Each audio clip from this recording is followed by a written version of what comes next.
If you've been working on being more honest about what you really think and feel, holding a boundary now and then, and not just automatically going along with whatever everyone else wants, I respect that. That's hard work and it matters. But if you've been at it for any length of time, you've probably hit the wall that I'm going to talk about. That wall is guilt. It's the nagging feeling that you're behaving selfishly. It's the sense that you've done something wrong, even when you know intellectually that you haven't or probably haven't. And if you don't develop the awareness to understand what that guilt is actually telling you, and just as importantly, what it isn't telling you, it will stop you cold and pull you right back into the patterns you've been trying so hard to leave behind. So that's what we're going to talk about. First, where this guilt comes from, because it doesn't come out of nowhere and it's not random. For most of us, it goes all the way back to childhood. When we were young, we learned, usually pretty early, that keeping things smooth was how we stayed safe.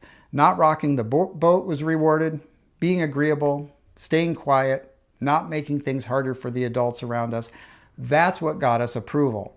That's what got us love, or at least that's what we thought. And at some level, we absorbed a rule that's been running in the background ever since.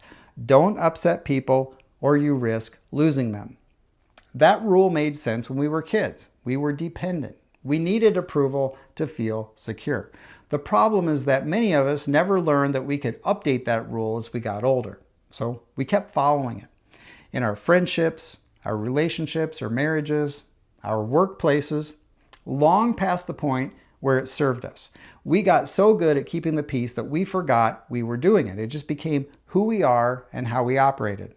So now when we start pushing back on that conditioning, when we start saying what we actually think, holding a boundary, saying no to something we don't want to do, the alarm goes off. The guilt shows up. And because we've been wired for so long to treat that feeling as a signal that we've done something wrong, we interpret it exactly that way. I must be out of line. I must be hurting someone. I must be selfish. But here's what's actually happening. The guilt isn't a moral signal. It's a conditioned response.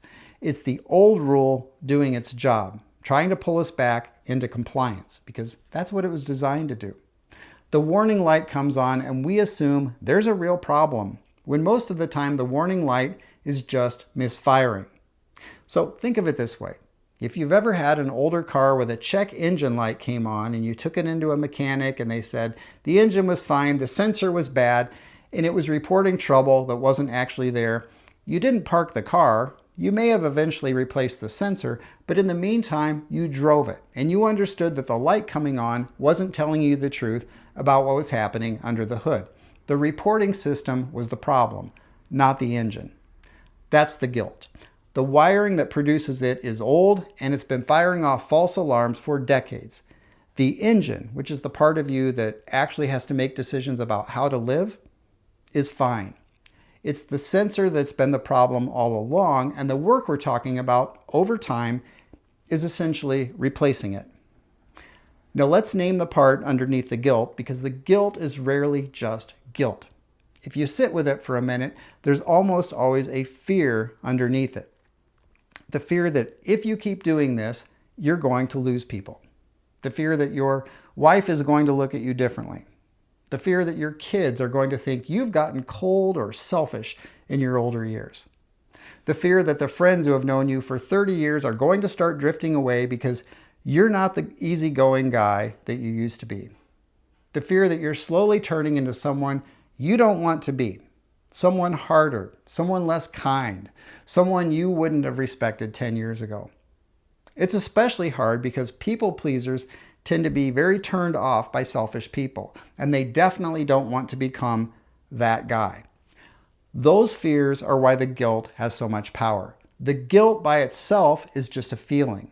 The fear is what makes the feeling unbearable. And it's worth talking about directly because as long as those fears stay underground, the guilt has all the power.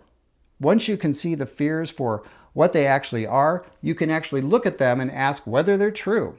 Most of the time, they're not. The people who genuinely care about you, that you have a real relationship with, are not going to walk away because you started telling the truth about what you think. The version of you that's emerging isn't a colder version, it's a more whole, honest one. But you have to bring those fears up into the light to see that. If they're buried, they'll just sit there and feed the guilt. Now, let's get into what this looks like in real life with a couple of examples. Your wife or significant other and you are sitting at dinner and she's talking about something. It could be a decision about money, could be plans for the weekend, could be how she wants to handle something with one of the kids. Whatever it is, you have a different view. And for 30 years, your move has been to nod along, agree, and find a way to make it work and quietly absorb whatever you actually thought. The new move is to just say, I see it differently. Can I tell you where I'm coming from on this? The guilt, though, when you do that is immediate, and so is the fear underneath. Am I starting something? Is this going to turn into a fight? Is she going to look at me differently? Maybe. Maybe the conversation is harder than if you had been one to just go along with everything. But you said one honest thing in a calm voice to your wife, which might feel like a betrayal of the marriage, but it's actually the first step toward honestly being in it. Or family calls, and they need money again. It's not the first time. It's not the fifth time. You've been the ATM for years, and you've watched nothing actually change. It just keeps happening. The old move is to send the money, tell yourself you're being a good guy, and feel resentful and taken advantage of. The new move is, hey, I'm not going to be able to do that this time. I love you and I'm here for you, but the money's not happening. But when you do that, the guilt is enormous. Am I abandoning them? What if something bad happens? What kind of person says no to family? Well, the kind who's finally clear that the help wasn't actually helping. It's not cruelty. But again, the guilt won't frame it that way. You have to. Or someone you've known for years invites you to do something this coming weekend. Could be dinner at their place, could be a concert or a game night or playing cards, could be one of those weekend trips they're always trying to put together. You don't want to go. Maybe you've never really enjoyed their company that much. Maybe you used to and you don't anymore. Maybe you're just tired and you want a quiet weekend at home. It doesn't really matter. The old move, though, is to say yes, go, smile through it, and lose another Saturday you can't get back. The new move is, I'm going to pass this time, but thanks for thinking of me. That's it. No elaborate excuse, no fake conflict on the calendar. The guilt, though, is right there waiting. Am I being rude? Are they going to stop inviting me? Am I becoming antisocial? No, you declined an invitation in a polite voice. Grown adults are allowed to do that. But the guilt will tell you you've committed some kind of social crime and you'll be tempted to call back and reverse it. Don't. In every one of these situations, the guilt shows up predictably because the old wiring is doing exactly what it was programmed to do. And the question isn't whether the guilt arrives. It will for a long time. The question is whether you let it run the decision. Now, this doesn't mean every uncomfortable feeling we have during this process should be dismissed either.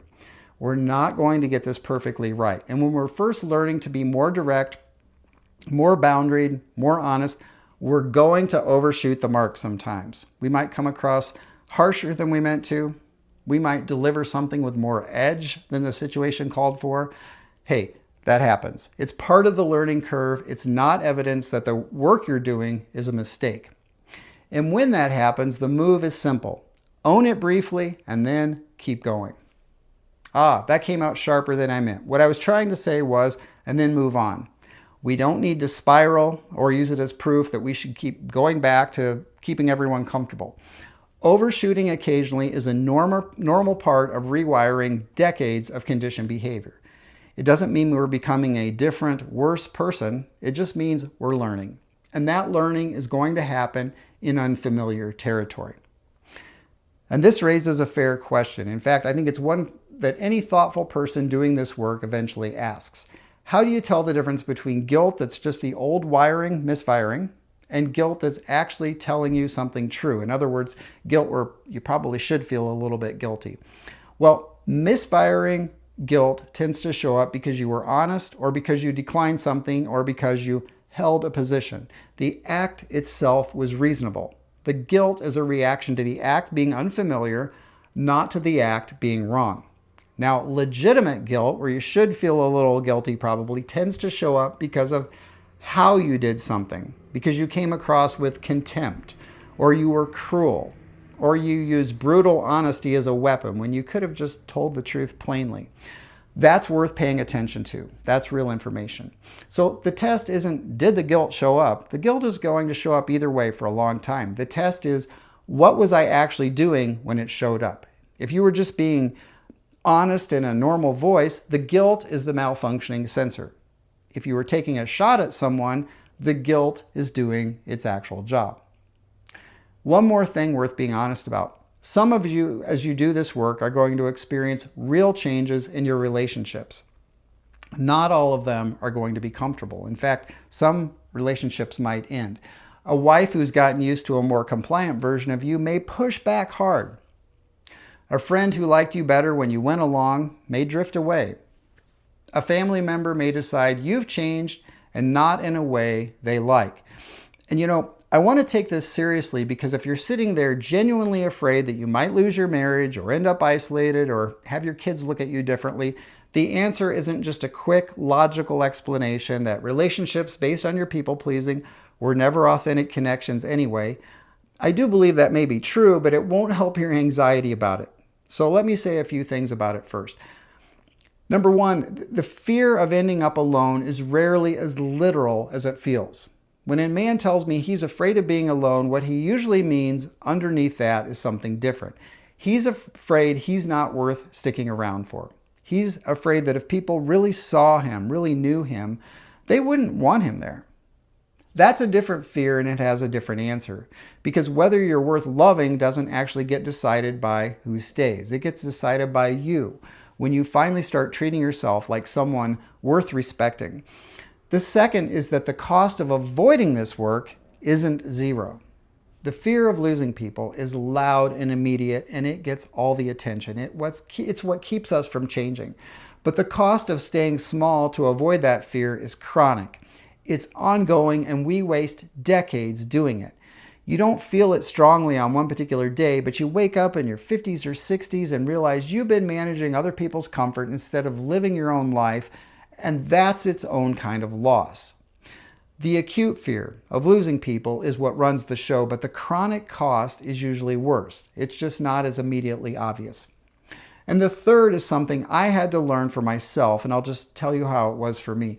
Once I awakened to my own pattern of avoiding conflict and suppressing myself, I was so disgusted with myself that I just couldn't keep doing it. I had to turn this around, or I just couldn't live with myself anymore. I didn't feel respect for myself. But I realized I deserved to treat myself with more self-respect. And when I started doing this work consistently, when I stopped automatically managing everyone else's reactions and started saying what I actually thought, something shifted that I wasn't expecting. I actually did start to respect myself more. And as that respect grew, I got more comfortable with the idea that I might disappoint some people. In fact, I probably would disappoint some people. And it wasn't that I stopped caring about them or because I started to enjoy conflict. I still don't like conflict and I'd rather things be smooth, but I came to value being able to live with myself more than I valued having no friction with anyone. And that turned out to be the thing that made the fear bearable. The fear didn't just disappear. It just stopped having the power over me that it used to. I got more used to standing tall and being uncomfortable at the same time. And the payback for that was that I respected myself more and had more authentic relationships. Please share your experiences in the comments. Thanks for watching.